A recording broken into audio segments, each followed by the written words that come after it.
Mr. President, Excellencies, I have a distinct honor to introduce the Prime Minister of the Republic of Vanuatu, Honorable Bob Lofman Weibu, to present his pre-recorded message.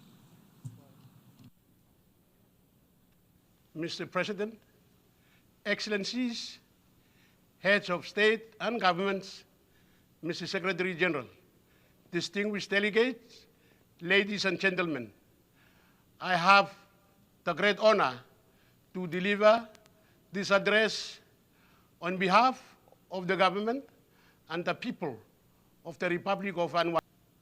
Mr. President, in the area of human rights and decolonization, as we look ahead to the future we want, we must picture a world of freedom. One that is free from predominance of colonial rule, persecution, and human rights abuses. In my region, New Caledonia, French Polynesia, and West Papua are still struggling for self-determination.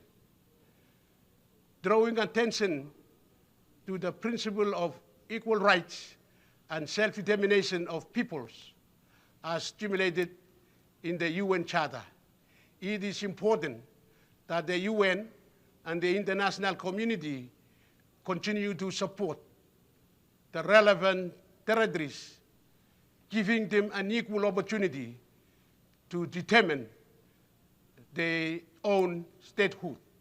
With the recent referendum results in New Caledonia, in comparison to the 2018 results, there is now a narrow margin of votes between those voting for and against independence.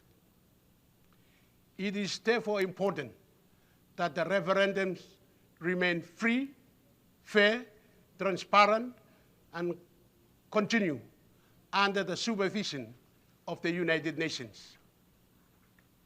It is in this connection that we continue to remind ourselves, the people of Vanuatu, of our strong cultural connection with Humanubne and Humanaying Islands, commonly referred to in English as Matthew and Hand Islands.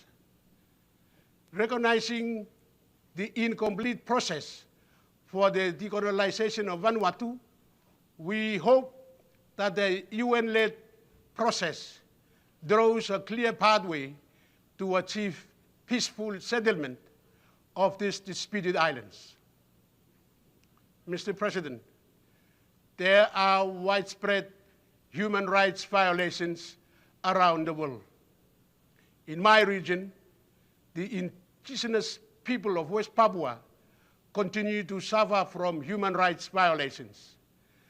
The Pacific Forum and ACB leaders, among other leaders, have called on the Indonesian government to allow the United Nations Office of the Human Rights Commissioner to visit West Papua province and to provide an independent assessment of the human rights situation. To date, there has been little progress on this front.